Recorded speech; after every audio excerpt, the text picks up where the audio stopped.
And for all of us math enthusiasts out there or just people who like pie, today is Pi Day for March 14th, 3.14. It's the ratio of the circumference of a circle to its diameter. Wow. You're welcome. St. Pete Clearwater Airport, which goes by the PIE airport code, will serve up free strawberry and key lime pie from 1 to 3:14 today. You don't have to be catching a flight. You can find more information on all these events I just talked about on abcactionnews.com. And because I love you all, no, I'm just kidding. Sean, our producer, brought you all pie. How about that? I was going to say she baked pie, you know? Come on, Dia. You want it to be edible, so you don't want me to bake it. Dia, do you like my dress? You didn't even say anything about it. Get back up here. Don't show my socks. Don't show my socks. I like the socks. Stop showing my socks. Like the socks. Anyways, you know, the winners are still a secret. But there are some people out there who already know who's going to win the Oscars. It's two guys in particular. I want to show you something. Take a close look at your screen right now. You're going to see a picture. There it is. That briefcase holds all the envelopes for the big night. Rick Rosa and Brian Kalina, they're two people from the PwC accountants chosen to do the final count on Oscar ballots after the 6,000 members of the Academy cast their votes. Predictions are movies like Gravity, 12 Years a Slave, and American Hustle will battle it out for the most golden statues. The night of awards will, of course, be hosted by comedian and talk show host Ellen DeGeneres with a star-studded cast of presenters. We're talking Angelina Jolie, Bradley Cooper, and Channing Tatum, Jessica Biel, and Hollywood legend Sidney Poitier, just to name a few. Oh, and also another little inside look into the Oscars. How do the rich stay richer? They keep getting free stuff. These swag bags are going to be getting $80,000 of goodies inside. The usual luxuries like posh vodka, chocolate, and beauty products will be waiting for those stars. You can watch Ellen and all of the Oscar coverage this Sunday right here on your ABC Action News station. Red Carpet Live starts at 7 o'clock, followed by the 86th Academy Awards at 8:30. And then we hope you'll stay up with us for ABC Action News right after the awards. How about that? Stop showing my socks! No, here. See? Look at this. Look at this. That's nice. Go to ABC Action News. You can get all the Oscar news you need there. It's done. I can't do it anymore. That's it. 22nd rollover for this jackpot. Yes, it's been steady all morning long. We're just 20 million away from the record that happened back in 2012. And as you said, you can see it right here, $636 million. And it has plenty of people asking the question, what would I do with that much money? $1 could change a life. That's a big, famous Winston. Yeah, good luck. Between 6 and 10 o'clock this morning alone, nearly $4,000 in Mega Millions tickets were sold every minute in the state of Florida. People hoping for the chance to change their dollar into a dream. But what does more than $500 million buy? For starters, one of the hottest cars on the road, the Audi R8. At $150,000 a pop and 430 horsepower, you could buy one for yourself and one for 3,800 of your closest friends. And for that kind of money, you could also afford to buy 390 McDonald's. And think of it this way, you can always afford to supersize it. You know, you could buy choppers for that kind of money. You can buy almost 350 of those, but Captain Al's not included. Oh, man. Or if you're a thrill seeker, you and 5,000 of your friends could get season passes to Busch Gardens for the next 750 years. Well, their friends and even more friends and all these other friends. Oh! But I wouldn't make my friends do something like this.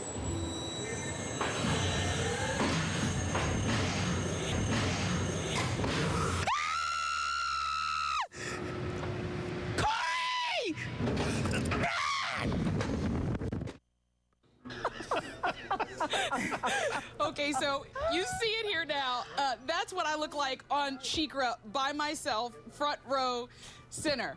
And Corey is my photographer. That's who I was screaming for the entire time. I just got off the phone with lottery officials here in Tampa. They tell me $8,000 worth of tickets a minute have been sold from 9 o'clock to 10 o'clock this morning. I mean, Mega Millions frenzy is all over the country, 43 states. We're talking about the Virgin Islands as well as the District of Columbia, and you can't win unless you play. So $1 and a dream. Here's the thing, they know they can do it because we continue to pay for it, because we love it. Coffee probably cost me a nickel.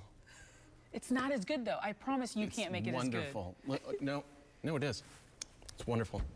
And sweet now that he's stirred it. Oh, that's nice. You two are so. Gosh. And breaking overnight, search crews confirming they have pulled 3 more bodies from the rubble of a massive gas explosion in East Harlem in New York. The death toll now at 6. Crews are still searching for 4 people who lived in those buildings. The explosion injured 60 others as it flattened 2 apartment buildings on Wednesday, at least 3 of the injured children. Investigators say the blast happened just 15 minutes after people in the buildings called the gas company reporting the smell of gas. Testimony is now in its 9th day in Oscar Pistorius' murder trial in South Africa. Grisly evidence is being presented this morning of the bathroom where Reva Steenkamp was fatally shot by the Olympian. At 5:48 this morning, we're taking action for your money. When it comes to home improvements, painting is one of the easiest and least expensive ways to add value to your home.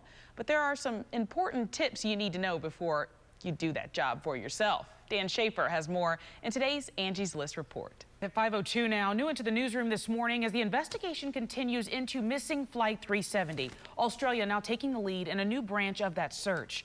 Clues point more and more towards sabotage. Authorities searching the homes of both pilots over the weekend, hoping to find some clues. Our Cameron Polam is live in the studio this morning with the very latest. Or just heavy winds. And you may be asking yourself, why are we showing you video of Alabama? Well, it's the same storm system that we're about to get this rain from. Exactly. And the Thanks, Meredith. 5:31 developing this morning. The search for clues after a man is brutally attacked inside his business. Our John Thomas is live in Temple Terrace, where police are telling us that this all started as a robbery, John. 5:35 now. A mountain biker is safe this morning after being rescued from the Alafaya River State Park. And the entire rescue caught on camera. Take a look at your screen right now. Hillsborough County Fire Rescue crews say the man fell while riding his bike through the park. Well, it took about an hour for the response team to pull that man to safety with special equipment. Officials say he fell in the woods about half a mile from the road. Fortunately, he is expected to be okay. Also this morning, a police officer fights for his life while a Baltimore man is behind bars after allegedly shooting that officer while he was off duty. Greg Thomas turned himself in on Sunday. Police say Sergeant Keith McNeil was shot multiple times in his car on Friday night. And we're tracking the results of 2 new CNN ORC International surveys showing who Americans think could be frontrunners in the next presidential election. Turns out 6 out of 10 Americans say Hillary Clinton has the right experience to be president. One survey found most Americans consider the former Secretary of State likable, honest, compassionate, and admirable. Taking action now with tips to find a legit contractor. Always ask for a license number. You can look it up at myfloridalicense.com. Also, if the work you need done requires a county license, check with your county's construction and licensing office. And don't forget the Better Business Bureau. Licensed or not, you may find a trail of complaints there. Plus, word from the government that you're not as safe as you may think. What members of both parties are saying about terror threats across the globe. But first, Shay Ryan is here with Florida's most accurate forecast. Is that fog gone yet, Shay? We expect big developments this morning in the Lakeland police scandals. Already, more than 24 officers and employees are under discipline, but the state attorney isn't satisfied just yet. And today, we're going to see that discussion go public for the very first time. Our Rob Munoz is live in Lakeland this morning. And Rob, as we understand it, this is about Lakeland city leaders actually responding to the state attorney. Yeah, I'm with William Brown right now. He's been gracious enough to let us in his kitchen. Some other people arriving right now making some more chocolates. I want to show you, he's famous for these itty bitty chocolates. He's made at least 40,000 of these this week for Valentine's Day. And you have got some really high-profile customers. You said Garth Brooks, Emerald has tasted them before, Wolfgang Puck, Whoopi Goldberg has bought them for First Lady Michelle Obama. And I can tell you they're very good. Today was my first day trying them. We like to hear that. So, yeah, usually those are gifts for people. Yeah. So, like Garth got them. It'd be nice if we ever hear back, but, you know, at least they got them. So that was kind of cool. Especially for Valentine's Day. I mean, I know you all are running kind of short, but you're packaging up the last little bit that you've got. What time do you open today? We open at 10. Okay. And I'm sure through most of the day we'll have the chocolate. So we usually do sell out on Valentine's Day. So I think that will happen today, but I don't know when. It'll probably be late in the afternoon. It was funny to me when you said you've seen some gentlemen who like to wait till the last minute. They sit outside, wait in their cars, and read their papers before you all open. They're very patient, but they're reading their papers till we open. Well, I want to talk about these macaroons, too, because these were actually featured, your recipe featured in the Hunger Games. The Catching Fire, the sequel, yes. And they were in the first one, too? The chocolates were in the first movie. Okay. And then in the sequel, we had our macaroons, and they actually have a line where one of the characters walks up with a plate and says, "Try one, they're divine." So it was kind of neat to have our product there and the line actually referencing our product. But how cool is it to be the man behind the pretty colors and the delicious food? Well, it's nice. I mean, I have to give a lot of credit to my staff because they make really all of them anymore. Yeah. So, I mean, we came up with the recipes, but especially Marissa really puts a lot of effort into to keep the macaroons in stock for us. Also cool because these could be great Valentine's Day gifts as well. They're gluten-free, the macaroons are, and many of your chocolates are gluten-free as well. They're just Almost a couple. all of them. Yeah. Almost all of them, yeah. Very cool. And on Valentine's Day, I always like to say things are calorie-free. You can just do whatever you want to do. You can say that. You can say that if you'd like. So what's the flavors we've got here? This is That's a red velvet. It's basically it was then a cream cheese buttercream, and then Nice. next to it is coffee with an espresso buttercream. I like it. Well, Corey and I, they've made, like, my photographer Corey and I have been counting, so they've made at least 40,000 of these little hearts. We've probably eaten 3 dozen already this morning. It's all right. It'll be fine. It'll be fine. We'll be back at 6:30, though, and for my good friend Dan Schaefer back at the station, I've got a little surprise for you. That's coming up at 6:30.